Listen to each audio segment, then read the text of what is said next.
일제시대 때 수많은 기독교인들이 순교를 당하였습니다.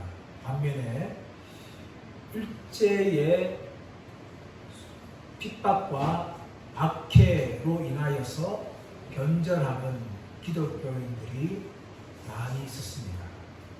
일제는 수많은 어문과 핍박을 하였습니다. 그리고 협박을 하였습니다. 이런 것들에 의해서 많은 기독교인들이 굴복하고 일제의 강요에 동의를 하고 말았습니다. 반면에 일제의 협박과 핍박과 또 강요가 있었지만 끝까지 믿음을 지킨 성도들도 아주 많았습니다.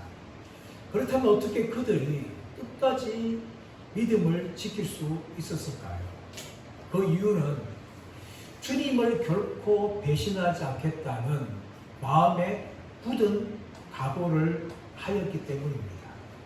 내가 차라리 주님을 배신하느니 내가 차라리 죽음을 택하겠다 라는 각오를 하였기 때문에 끝까지 변절하지 않고 믿음을 지킬 수가 있었습니다. 사도 바울이 예루살렘으로 올라갈 때에 사도 바울은 성령에 매여서 성령의 인도에 의해서 예루살렘으로 올라가고자 하였습니다. 그런데 성령님께서는 두 번에 걸쳐서 사도 바울이 예루살렘에서 고난당할 것을 미리 알려주셨어요. 한 번은 두로에 머물렀을 때에 두로의 제자들과 교제할 때에 성령이 감동하셔서 두로의 제자들이 사도 바울이 예루살렘에서 고난당할 것을 알게 되었습니다. 그래서 두로의 제자들은 사도 바울에게 예루살렘에 올라가지 말 것을 강권하였어요. 하지만 사도 바울은 그들의 만류에도 불구하고 배를 타고 가이사라로 왔고 또 예루살렘으로 사도 바울은 올라갑니다. 또 한 번은 가이사라에서 빌립의 집에 머물렀을 때에 아가보 선지자가 찾아와서 예언했을 때입니다. 아가보 선지자는 바울의 띠를 가지고 자신의 팔을 묶으면서 이띠의 인자가 예루살렘에 올라가면 이렇게 될 것이다 하면서 미리 예언을 하였습니다. 그 예언을 들었던 바울의 일행과 또 가이사라에 있는 성도들은 함께 울었습니다. 사도 바울은 그 모습을 보면서 그들을 향하여 말합니다. 너희가 어찌하여 울어서 내 마음을 상하게 하였느냐. 나는 주 예수의 이름을 위하여 결박당할 뿐만 아니라 죽기까지 각오하였다 하면서 그들의 만류를 거부하고 사도 바울은 예루살렘으로 올라갑니다. 어떻게 사도 바울이 두 번에 걸쳐서 자신이 고난당할 것을 알고 있던 사람들이 만류할 때에 거부할 수 있었습니까? 그 사도 바울이 이미 가지고 있었던 바로 믿음의 각오였습니다. 예루살렘에 올라가면 고난받을 것을 알았지만 그 고난을 미리 사도 바울은 이미 각오를 하였습니다. 나의 달려갈 길과 곧 주 예수께 받은 사명, 곧 하나님의 은혜의 복음을 증거하는 일을 마치려 하면은 나의 생명을 조금 더 귀한 것으로 여기지 않겠다 하는 사도 바울의 이 믿음의 각오가 있었기 때문에 사도 바울은 예루살렘으로 올라갈 수가 있었습니다. 오늘 본문은 이미 가이사라에 도착한 사도 바울이 예루살렘으로 올라가는 장면을 이야기하고 있습니다. 가이사라에서 예루살렘까지는 104km 정도 됩니다. 그 당시에 걸음으로 걸을 때에 약 3일 정도 걸리는 걸음이었습니다. 이렇게 3일을 걸어서 가이사라에서 사도 바울은 예루살렘으로 올라갑니다. 17절 말씀 보겠습니다. 17절 시작. 예루살렘에 이르니 형제들이 우리를 기꺼이 영접하거늘. 사도 바울과 일행이 예루살렘에 올라가니까 예루살렘에 있는 성도들이 사도 바울을 기꺼이 영접을 하였습니다. 환영했다는 것이죠. 그런데 사도 바울 어떻습니까? 18절 말씀 보시면 그 이튿날 바울이 우리와 함께 야고보로에게로 들어가니 장로들도 다 있더라. 예루살렘 올라가니까 일반 예루살렘 교회 성도들로부터 환영을 받았어요. 그런데 사도 바울은 지금까지 모습과 마찬가지로 예루살렘에 올라온 후에 그 다음날 바로 야고보와 장로들을 만나기 위해서 찾아갔다는 것이죠. 사도 바울은 예루살렘에 와서 관광을 하지 않았습니다. 부지런히 그런 사계의 사역을 하기 위해서 이튿날 바로 야고보와 장로들을 만났어요. 사도 바울과 야고보는요, 어쩌면 기독교계의 두 축을 대표하는 사람들입니다. 사도 바울은 이방 교회를 대표하는 사도였어요. 반면에 야고보는 예루살렘 교회를 대표하는 감독입니다. 이 야고보는 예수님의 12 제자 중에 하나인 사도를 말하는 것이 아니라 예수님의 동생인 야고보입니다. 이 야고보는 예수님께서 부활하기 전까지는 예수 믿지 않았습니다. 하지만 예수님이 부활하신 후에 야고보는 변화되어지고 예수님이 단지 자신의 친형일 뿐만 아니라 하나님의 아들이라는 것을 믿게 되어집니다. 그 예루살렘 교회의 지도자가 되었는데, 지금은 베드로나 요한이 예루살렘 없을 때에 예루살렘을 총 감독하는 자리에 있었어요. 신학자들에 의하면 그 당시에 예루살렘 교회는 장로들이 70명 있었답니다. 그 70명을 다스리는, 주관하는 사람이 바로 이 야고보였어요. 야고보는 장로이자 동시에 감독으로서 예루살렘 교회의 수장의 역할을 했던 사람이었어요. 그러므로 사도 바울과 야고보는 기독교의 양축을 대표하는 사람들인데, 이 사도 바울과 야고보의 만남은 지금이 첫 번째가 아닙니다. 첫 번째 만남은 언젠가 하면 사도 바울이 처음으로 예루살렘에 올라갈 때에 야고보를 만났어요. 두 번째는 14년 후에 예루살렘에 올라갈 때에 또 만나고, 세 번째는 사도행전 15절 말씀 나오시면 예루살렘 공의회가 열릴 때에 이 야고보를 만났어요. 그러므로 오늘 사도 바울과 야고보의 만남은 첫 번째 만남이 아니라 네 번째 만남이었죠. 이 네 번째 만남을 통해서 무엇을 합니까? 바로 사도 바울이 자신이 있었던 선교 사역에 대해서 보고를 하는 내용을 이야기합니다. 자, 19절 말씀. 19절. 바울이 문안하고 하나님이 자기의 사역으로 말미암아 이방 가운데서 하신 일을 낱낱이 말하니. 오랫동안 만나지 못했던 야고보와 장로들을 만나면서 바울이 주 안에서 인사를 나누었어요. 그리고 그 다음에 무엇을 말합니까? 하나님이 자기의 사역으로 말미암아 이방 가운데서 하신 일을 낱낱이 구하였다. 지금까지 사도 바울은 1차, 2차, 3차 선교 여행을 통해서 많은 이방인들이 예수 믿고 구원받는, 많은 도시들이 우상을 버리고 하나님을 믿는, 그런데 많은 열매를 맺었던 사람이었습니다. 이 모든 것은 다 사도 바울의 수고였어요. 근데 오늘 말씀에서 무엇을 말합니까? 하나님이 자기의 사역으로 말미암아 자기가 이런 열매를 맺었다라고 보고하는 것이 아니라 하나님이 자기를 통해서 이런 열매를 맺었다는 것을 보고를 하고 있는 것입니다. 이것이 사도 바울이 자기의 사역에 대한 인식이었어요. 비록 자신이 다른 사도보다 수많은 노력을 하였고 많은 헌신을 통해서 열매를 맺었지만 이 모든 것은 내가 한 것이 아니라 하나님이 나를 통하여 한 것이다라고 하나님을 먼저 높이며 하나님이 일하셨다는 것을 사도 바울이 고백을 하는 것이죠.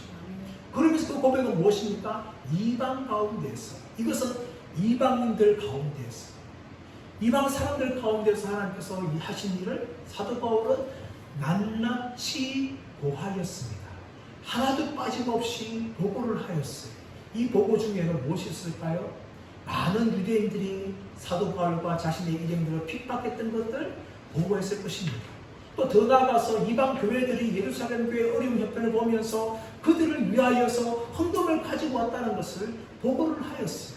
이처럼 사도 바울은 1차, 2차, 3차 선교를 통해서 맺었던 많은 열매들과 또한 자신이 받은 핍박들과 이방 교회에 가진 사랑에 대해서 예루살렘에 있는 야고보와 장로들에게 빠짐없이 그렇게 다 고하였습니다.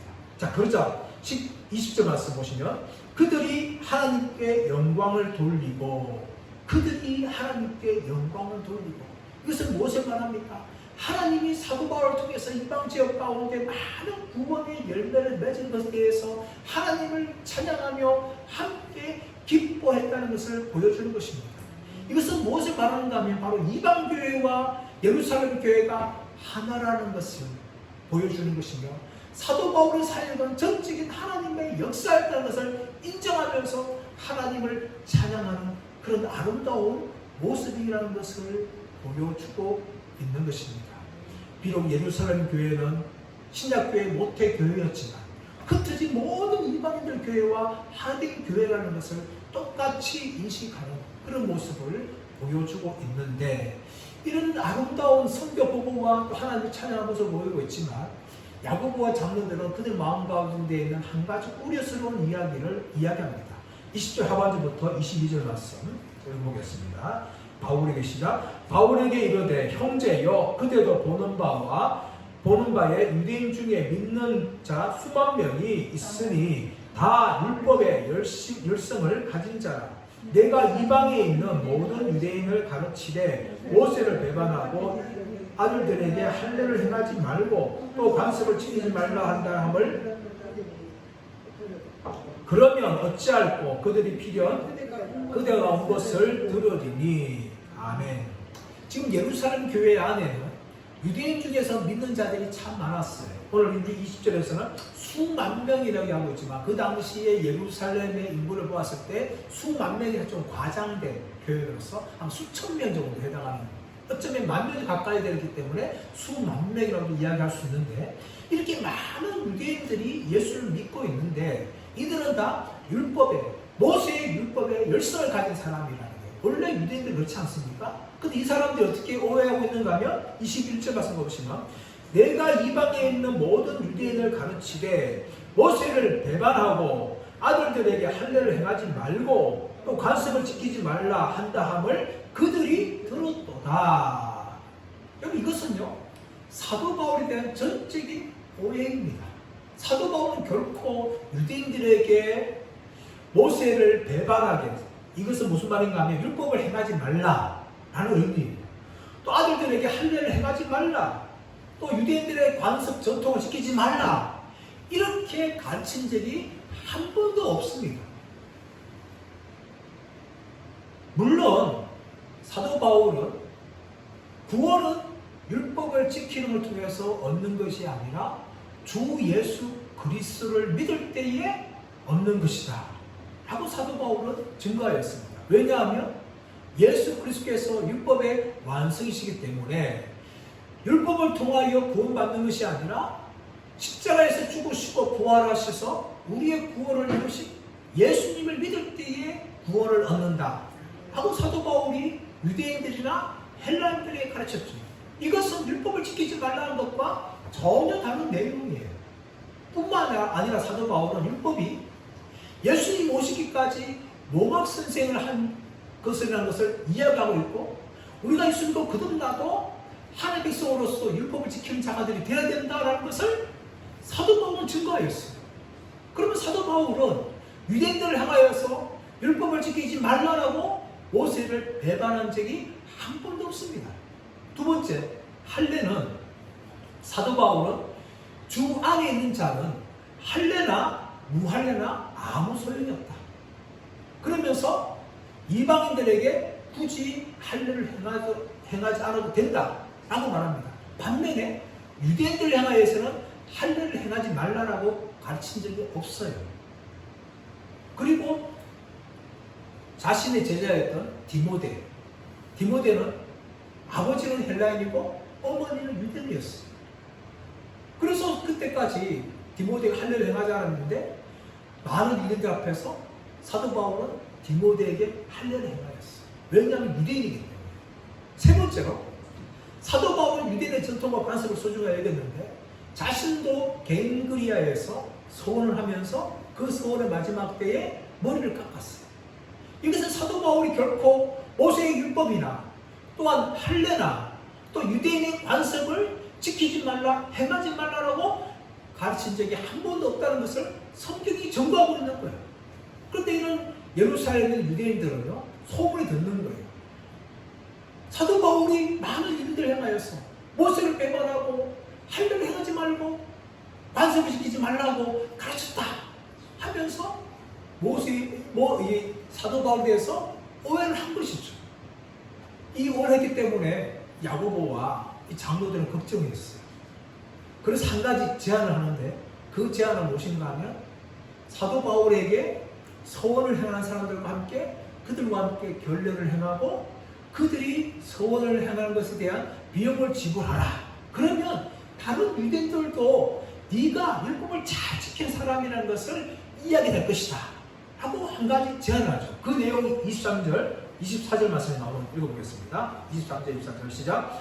우리가 말한 이대로 하라. 서원한 네 사람이 우리에게 있으니 그들을 데리고 함께 결례를 행하고 그들을 위하여 비용을 내어 머리를 깎게 하라. 그러면 모든 사람이 그대에 대하여 들은 것이 사실이 아니고 그대도 율법을 지켜 행하는 줄로 알 것이라. 이렇게 제안을 합니다. 이 서원은 우리가 잘 알고 있듯이 민수기 6장에 근거합니다. 민수기 6장에 보시면 나실인들이 서원을 하죠. 그런데 민수기 6장에 보시면 9절부터 12절 말씀에서는 무엇이 나오는가 하면 서원한 사람들이 서원을 어길 경우에 부정하게 될 경우에 정결케 하는 규례에 대해서 이야기합니다. 그리고 14절부터 18절에서는 이 서원의 마지막 때에 하나님 앞에 제사를 드리고 또 마지막에 머리를 깎으라 하는 서원의 마지막 절차에 대해서 기록을 하고 있어요. 지금 야고보와 장로들은 무엇을 말하고 있는가 하면 사도 바울에게 네가 이방 땅에서 왔기 때문에 네가 부정하게 되었다. 그래서 성경에 들어가기 전에 네가 정결규를 해야 되는데 마침 서원을 행하다가 부정한 사람들이 있는데 그들과 함께 정결례를 행하고 또 그들이 마지막 제사를 드릴 때에 그들이 내야 될 비용, 가난해서 제사 비용을 말할 수 없는 그들을 위해서 네가 대신 비용을 내주라. 그렇게 제안을 하는 거죠. 왜냐하면 이 서원의 마지막 때에 제사를 드릴 때는요, 사실 그 비용이 만만치 않습니다. 민수기 6장 14절 18절 말씀 보시면 이렇게 제사 규례를 설명하고 있는데 그는 여호와께 헌물을 드리되 번제물로 1년 된 흠없는 순양 한 마리와 속죄 제물로 1년 된 흠없는 어린 암양 한 마리와 화목제물로 흠없는 순양 한 마리와 무교병 한 강주리와 고운 가루에 기름 섞인 과자들과 기름 바른 무교전병을 그 소제물과 전제물을 드릴 것이요 자기의 몸을 구별한 나시리는 회막문에서 자기 머리털을 밀고 그것을 화목제물 밑에 불에 두치며 라고 이야기합니다. 이렇게 마지막 서원의 마지막 드리는 제사 드릴 때에 이런 암양, 순양 드리는 것이요 가난한 사람들에게는 결코 쉽지 않은 일이었습니다. 사도 바울에게 그들을 위해서 네가 기꺼이 비용을 내서 그들과 함께 정결례를 칭하면 많은 유대인들이 사도 바울은 율법을 무시하는 사람이 아니라 율법을 잘 지켜 행하는 사람이라는 것을 알게 될 것이다. 그렇게 제안을 하죠. 근데 여러분 이런 모든 것들은요 이방인들 위한 것이 아니라 유대인들이 해야 될 것이죠. 25절 말씀 가보시면 우리가 읽었던 말씀 25절 말씀이요 주를 믿는 이방인에게는 우리가 우상의 제물과 피와 몸매어 죽인 것과 음행을 피할 것을 결의하고 편지하였느니라. 이 말이 왜 들어가는가 하면 민수기 서원이 나오는 것은 유대인들이 행하는 것이지 더 이상 이방인들이 할 필요 없다. 하지만 사도 바울은 너는 유대인이 아니냐. 그러니까 유대인들 앞에서 네가 율법을 잘 지키는 것을 보여주게 되어지면 다른 유대인들이 오해를 하지 않을 것이다 하고 이야기하는 거죠. 여기에 대해서 사도 바울은 동의를 하고 기꺼이 행합니다. 26절 말씀 볼까요? 26절 시작. 바울이 이 사람들을 데리고 이튿날 그들과 함께 결례를 행하고 성전에 들어가서 각 사람을 위하여 제사 드릴 때까지 결례 기간이 만기된 것을 신고하니라. 이렇게 자신 부정하던 사람들이 정결 규례를 끝나면 제사장이 말을 하고 제사를 드려야 되는데 그 일에 찼다는 거예요. 차가지고 사도 바울이 이제 자신 정결규를 끝내고 제자들에게 보고를 하려고 하는 거죠. 이처럼 사도 바울은요 야고보와 이 장로들의 제안에 대해서 동의하고 기꺼이 행하였습니다. 이런 사도 바울의 행동에 대해서 어떤 학자들은 비판을 합니다. 이것은 사도 바울이 겁을 먹고 자기 안전을 위해서 일부 후퇴한 것이다 라고 이야기하는 것입니다. 그런데 사도 바울은 결코 자신의 목숨의 안전을 위해서 일을 한 것이 아닙니다.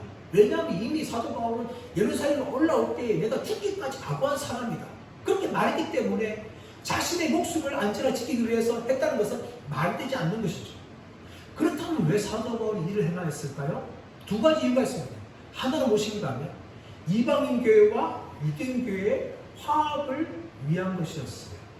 그래서 사도 바울은 기꺼이 유대인들의 마음을 얻기 위해서라면 이 일을 동의를 하고 나아간 것이죠. 진리가 아닌 불필요한 것 때문에 사도 바울은 결코 싸우기를 원하지 않았습니다. 그래서 사도 바울은 기꺼이 양보하고 또 자신이 그 많은 비싼 비용들을 지불하면서 야고보와 장로들의 의견을 동의하며 알아주었던 것입니다. 이것은 오늘날 교회가 참으로 본받아야 될 모습입니다. 한국 교회 안에 왜 많은 다툼과 분열이 있습니까? 정말 과연 진리 때문일까요? 물론 진리 때문일 수 있습니다. 하지만 그것은 너무나 일부예요. 대부분의 다툼과 분열은요, 의견 차이 때문이에요. 진리의 문제가 아닌 사소한 의견의 차이 때문에 갈라지고 다투고 싸우는 일이 너무나 많은 것이죠. 이것은 주님 앞에서 결코 옳지 않은 것입니다. 하나 되기 위해서는 다른 사람의 의견에 대해서 내가 충분히 양보할 수 있어야 돼요. 동의할 수 있어야 돼요. 왜냐하면 교회 하나됨을 지키기 위해서 얼마든지 우리는 그렇게 해야 합니다. 사도 바울은 그것을 하는 거예요. 두 번째로 왜 사도 바울이 이렇게 했는가 하면 사도 바울의 성경 원칙입니다. 사도 바울은 지금까지 유대인들에게는 유대인처럼 행동하였고 이방인들에게는 이방인처럼 행동하였습니다. 사도 바울의 성경 원칙이 고린도전서 9장 20절, 21절에 나옵니다. 이렇게 되어 있습니다. 유대인들에게는 내가 유대인과 같이 된 것은 유대인들을 얻고자 함이요 율법 아래에 있는 자들에게는 내가 율법 아래에 있지 아니하나 율법 아래에 있는 자같이 된 것은 율법 아래에 있는 자들을 얻고자 함이요 율법 없는 자들에게는 내가 하나님께는 율법 없는 자가 아니요 도리어 그리스도의 율법 아래에 있는 자이나 율법 없는 자와 같이 된 것은 율법 없는 자들을 얻고자 함이라 라고 이야기하는 것이죠. 이 사도 바울의 성경 원칙이에요. 지금까지 이방인들은 율법에 없는 자들인데 기꺼이 그들을 위해서 율법 없는 자처럼 살았고 유대인들에게는 율법 아래 있기 때문에 사도 바울은 율법 아래 있는 자처럼 행동을 했다는 것이죠. 이것이 바로 사도 바울이 유대인들을 구원하기 위한 성경 원칙이었어요. 그러므로 사도 바울은 기꺼이 야고보와 장로들이 말한 것처럼 유대인들의 전통과 관습을 지키는 모습을 보여주었던 것입니다. 이처럼 사도 바울은 예루살렘 교회와 이방인들 교회가 하나 되기를 힘썼고 유대인들을 구원하기 위해서 힘을 썼습니다. 하지만 이런 사도 바울의 노력에 불구하고 너무나 뜻하지 않은 일이 이제 이후로 발생하게 되어집니다. 사람 여러분, 우리가 믿음의 길을 갈 때에 우리가 아무리 믿음으로 살려고 몸부림치다 하더라도 우리에게 뜻하지 않은 일들이 많은 것들을 생길 때가 있습니다. 여러분, 그때 여러분 당황하지 마십시오. 나에게 왜 이런 일이 생길 수 있을까 하면서 여러분 하나님을 원망하지 마십시오. 얼마든지 그런 일은 있을 수가 있습니다.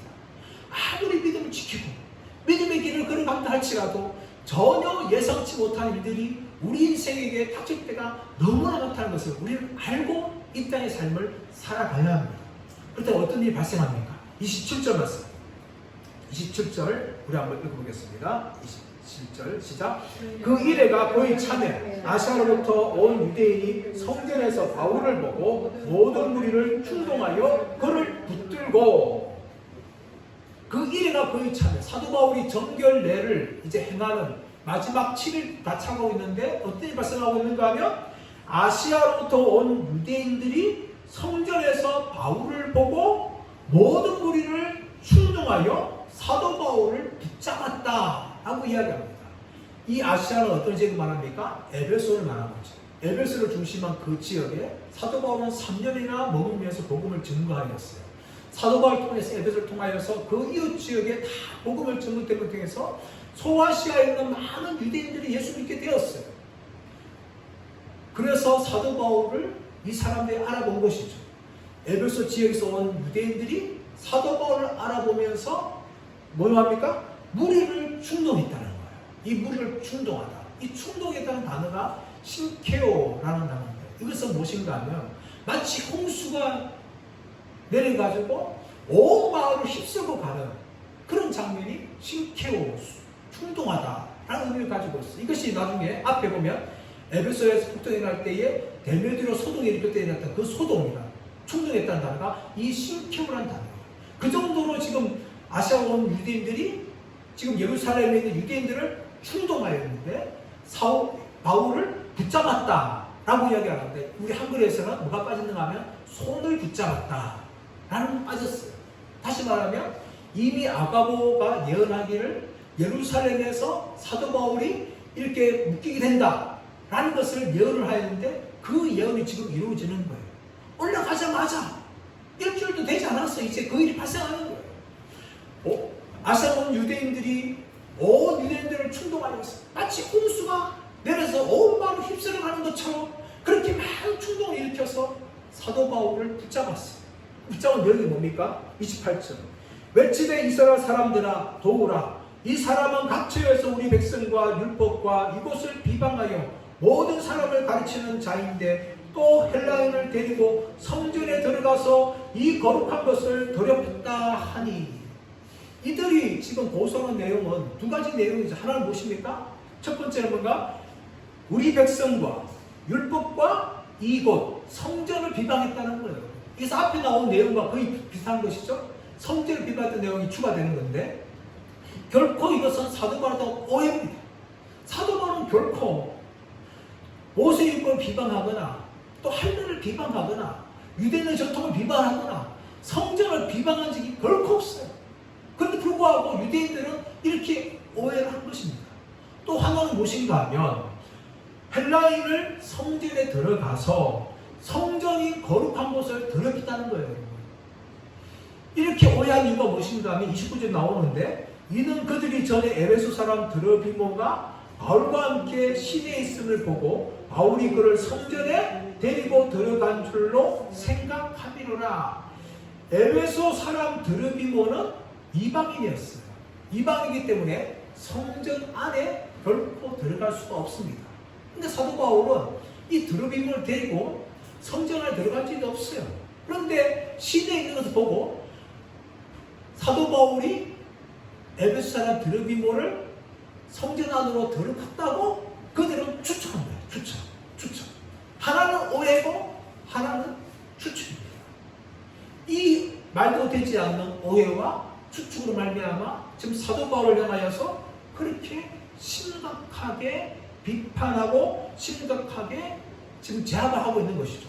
자, 30 말씀 보시면 온 성이 소동하여 백성이 달려와서 바울을 잡아 성전 밖으로 끌고 나가니 문들이 닫히더라. 온 성이 소동했다. 이 소동이라는 단어가 키네오라는 단어인데 이 단어가 어디 사용되는가 하면 요한계시록 6장 14절 말씀 가보시면 여섯째 인 심판을 할 때에 지진이 일어나서 각 성과 산이 제자리에서 옮겨졌다 할 때 그 지진을 설명할 단어가 이 키네오라는 단어예요. 지금 유대인들의 지금 폭동이 얼마나 심각한가 하면 충동했다 또 소동했다 라는 아주 격렬한 심각한 단어를 사용하면서 지금 바울을 향하여 그렇게 공격하고 있는 모습을 보여주고 있죠. 하나는 무엇입니까? 오해죠. 사도 바울이 결코 모세율법이나 또 할례나 또 전통이나 또 성전을 향하여 비방한 적이 없는데 그들은 비방했다 라고 오해를 했고 또 한 가지는 헬라인 드로비모를 성전 안으로 데려갔다. 그래서 거룩한 것을 더럽혔다 하면서 그들은 추측하는 거예요. 사실 여러분 이방인들은요 결코 유대 성전 안에 들어갈 수 없어요. 이 성전이라는 단어를 헬라는 두 가지로 설명하는데 하나는 성전 안을 이야기할 때 나오스라는 단어를 사용합니다. 하지만 성전 안과 성전 바깥들, 다시 말하면 이방인들이 갈 수 있는 이 바깥들과 포함한 전체 성전을 지금 히에론 이런 단어를 사용하고 있는데 이 성전 안이 나오스는요 결코 이방인들이 들어갈 수 없고 유대인들만 들어갈 수 있어요. 성전 안과 성전 바깥들은 하나의 담벼락이 있는데 그 경고 문구가 있어요. 어떤 문구가 있는가 하면 이 안으로 들어가는 어떤 이방인을 할지라도 모두 다 죽임을 당할 것이다 하는 경고 문구가 있었어요. 여기에 대해서 로마인들도 알고 있었기 때문에 로마 군대들도 함부로 성전에 들어갈 수 없었어요. 왜냐하면 성전에 들어가면 죽을 수 있기 때문에 로마인들도 그것을 허용했어요. 그렇기 때문에 결코 사도 바울은요 에베소 사람 드로비모를 성전으로 데려간 적이 없습니다. 그런데 이 유대인들은 사도 바울이 이 드로비모와 함께 예루살렘 안에 있는 거 보고 사도 바울이 데려갔다 라고 추측한 거예요. 일로 나서 이렇게 폭시 불성하고 이렇게 폭동이 일어나고 사도 바울이 공격하게 될 때에 그들이 얼마나 심각하게 했는가 하면 우리가 읽은 말씀처럼 온 성이 소동하여서 백성이 달려와서 바울을 잡아 성전 밖으로 끌고 나갔어요. 그 문들이 닫힌 거였어요. 문들이 왜 닫혔을까요? 이 성전안을 보호하기 위해서 문들이 닫힌 거죠. 이 레위인들이 더 이상 성전 안에서 소동이 발생하지 않도록 문을 굳건하게 닫혔고, 유대인들은 사도 바울을 성전 안에서 끌고 밖으로 나간 거죠. 그 이유가 무엇인가 하면 31절 말씀 나오는데, 그들이 그를 죽이려 할 때에 어디로 모였어요? 사도 바울을 죽이려 한 거예요. 사도 바울을 죽이려 하면은 성전 안에서 피를 흘릴 수 없기 때문에 성전 밖으로 끌고 나가는 거예요. 그래서 사도 바울을 죽이려 한 것이 이들의 의도였습니다.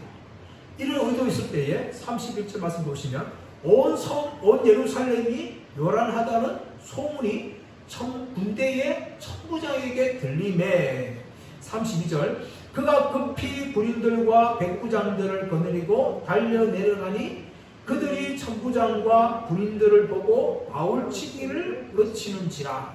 분명히 유대인들은 사도 바울을 죽이려고 하였어요.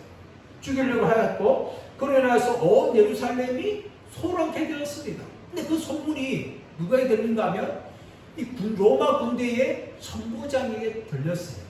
이 로마 군대의 천부장은요, 성전에서 북서쪽에 있는 안토니아 요새라는 지역에 머물고 있었습니다. 이 로마 군대의 예루살렘 주둔지였어요. 근데 이 주둔지에 예루살렘이 소란하니까 소리가 들려오는 거예요. 천부장은 놀라면서 이게 도대체 무슨 소리냐 하면서 이 사태를 물어보는 거죠. 그리고 어떻습니까? 군사를 데리고 내려오는데, 자 32절 그가 급히 군인들과 백부장들을 거느리고 달려 내려가니 그들이 천부장과 군인들을 보고 바울 치기를 거치는지라. 천부장은 왜 급히 내려갔는가 하면, 천부장은요 이 예루살렘 전체를 관할하는 로마 군대의 수장이었어요. 천부장이라는 것은 이 1000명의 대장이다 의미를 가지고 있는 천부장인데, 이 천부장 밑에는 백부장들이 있었어요. 이 백부장들은 100명에서 180명 정도 희화의 군대를 있었는데, 적어도 이 천부장 밑에는 5명 내지 6명의 백부장이 존재했었어요. 이 시끄러운 소리 듣고 천부장이 이제 내려가는데, 어떻게 급히 내려갈 수 있었는가 하면 안토니아 요새의 중간에 성전 바깥과 연결되는 계단이 있었어요. 그래서 급하게 내려갈 수 있었던 것이죠. 빨리 내려가가지고 이 소동을 제압하려고 한 것이죠. 자, 그러면서 자 33절 말씀 보시면 이에 천부장이 가까이 가서 바울을 잡아 두 쇠사슬로 결박하라 명하고. 천부장이 지금 유대인들이 바울을 죽이려고 하니까 천부장이 급하게 막고 바울을 붙잡아서 결박했죠. 두 손을 결박했는데, 두 쇠사슬을 결박했는데, 결박한 이유가 무엇인가 하면 38절 말씀 가보시면, 우리가 읽지 않았지만 38절 말씀 가보시면 무엇을 생각했는가 하면, 천부장은 사도 바울이 소요를 일으키고 자객 사찰을 거느리고 광야로 가던 애굽인으로 그렇게 오해를 했습니다. 그래서 사도 바울을 두 쇠사슬로 단단히 묶어라, 그렇게 명령을 한 것이죠. 로마 군인들에게 묶었는데, 그 묶어도 불구하고 이제 유대인들 어떻게 합니까? 유대인들 향하여서 질문하는 거죠. 33절 하반절 말씀 가보시면 그가 누구이며 그가 무슨 일을 하였느냐 하면서 무리들에게 물었습니다. 그래서 무리들이 어떻게 대답합니까? 34절 무리 가운데서 어떤 일은 이런 말로 어떤 일은 저런 말로 소리치거늘 천부장이 소동으로 말미암아 진상을 알 수 없어 그를 영내로 데려가라 명하니라. 많은 무리들에게 무슨 일이냐? 이 자가 누구냐? 라고 물으니까 이 사람이 저런 말하고 저 사람이 저런 말하고 도저히 말을 알 수 없었던 것이죠. 대면대로 소동이 일어날 때에도 마찬가지 아닙니까? 물을 때에 사람들이 이 사람은 저 사람한테 소동이 발생한 것처럼 오늘 사건도 마찬가지입니다. 천부장이 물을 향하여서 이 바울의 자가 누구냐? 왜 이런 일이 발생했냐? 한국은 아무도 정확한 말하는 사람이 없어요. 우정은 사람이 이 사람이 저 사람 또 저 사람 저런 거 하고. 그러니까 이 청구자가 어떻게 합니까? 이 사건의 진상을 잘 파악하기 위해서 어떻게 하는가? 부하들 향하여서 바울을 묶고 그 바울을 영내로 데려가라. 영내는 이 안토니아 요새에 있는 로마 막사를 이야기하는데 거기서 사도 바울을 신문하기 위해서 데려가라는 것이죠. 그래서 로마 군인들은요, 두세 달을 묶었던 사도 바울을 이제 안토니아 요새로 데려가는데, 안토니아 요새로 올라가기 위해서는 층대, 다시 말하면 계단 올라가야 돼요.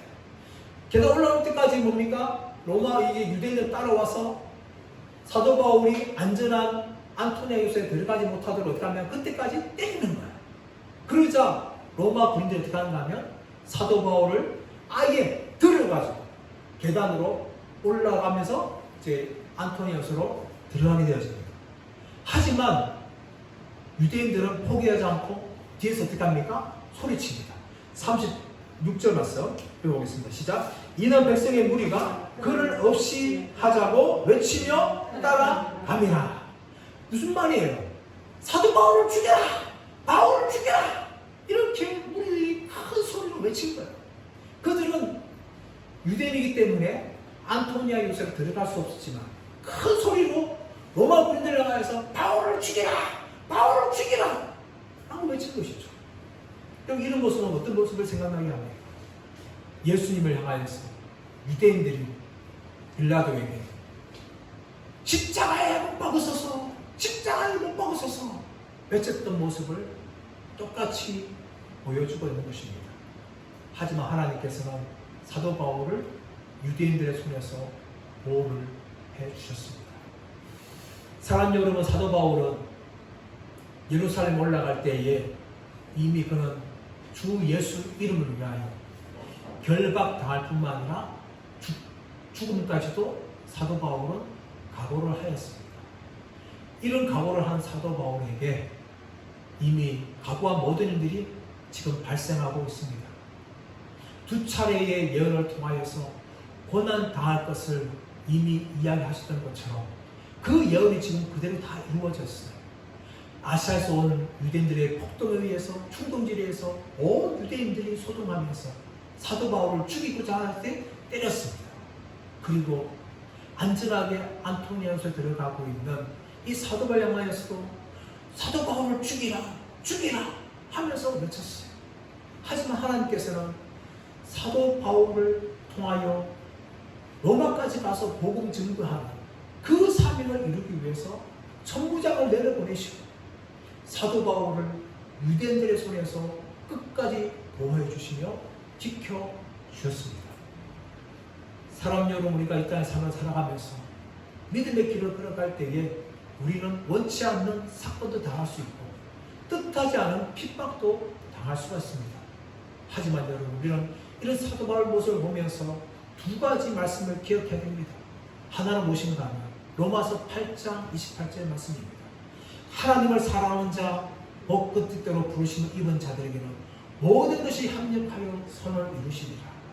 하나님께서 유대인들의 소동을 통하여서 사도 바울이 체포당하여 로마까지 가게 되는 모든 것을 합력하여 선을 이루시는 길을 열어주셨습니다.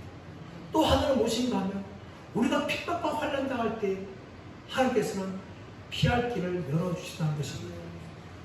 고린도전서 10장 13절 말씀. 사람이 감당치 못할 시험 당함을 허락하지 않나십니까? 오직 하나님은 믿으셔서 우리가 시험 당할 때에 피할 길을 열어주셔서 능히 시험을 감당케 하신다는 말씀을 기억하면서 저와 여러분, 이 땅에서 믿음의 길을 끝까지 달려가시는 믿음의 삶이 되시기를 예수의 이름으로 축원합니다.